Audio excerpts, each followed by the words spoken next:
Tonight, Your Voice takes us to the third most populous city in Colorado, Aurora. It is vast. It covers more than 164 miles. It's also one of the most diverse cities in our state, with representation from 60 different countries. Denver7's Micah Smith spent time in a small part of the large city to listen to your voice and the things that matter most in Aurora.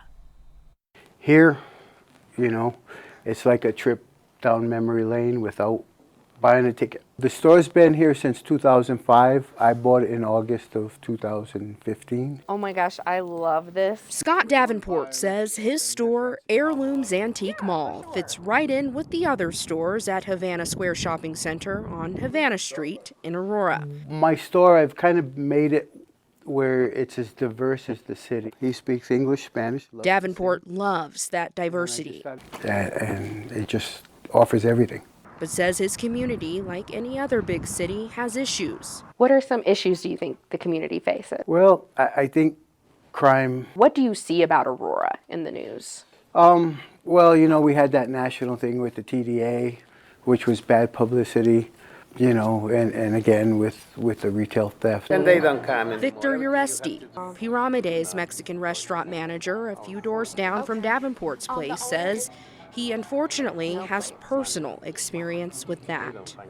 Aurora, well, it's growing, lots of cultures, but violence too.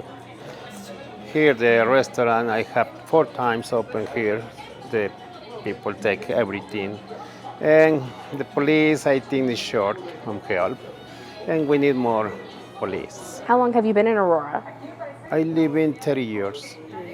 30. A long time to witness a community that Uresti says is constantly changing. Prentice Dawson says he's noticed some changes too. Grew up in Aurora, Hinckley High School, graduated from Gateway High. I'm a veteran. I was in the Marine Corps. I did 2 combat tours, so I have love of country. Some of the issues this community face, which is not a popular one, but obviously the immigration problem, really the lack of real pure opportunities, the cost of retail spaces, the cost of rent, the cost of groceries. When you see Aurora in the news, on the news, what do you typically see? But I really don't watch the news, to be honest. I mostly get my information on like social media apps. But when I do watch the news, a lot of fear mongering. Nowadays, people, it feels like they're trying to be the first to report something and not necessarily the accurate. Yeah.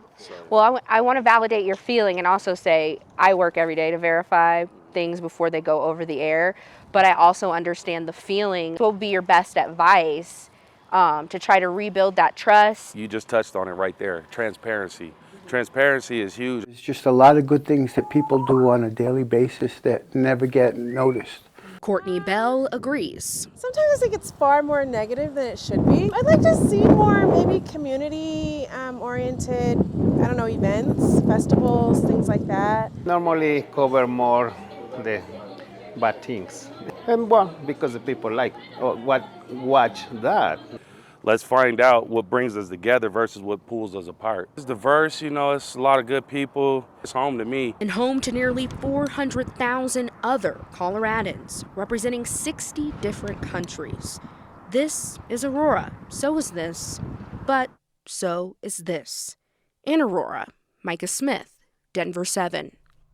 If you live in Aurora and missed Micah's stop there, you can still have your voice heard. Scan the QR code on your screen.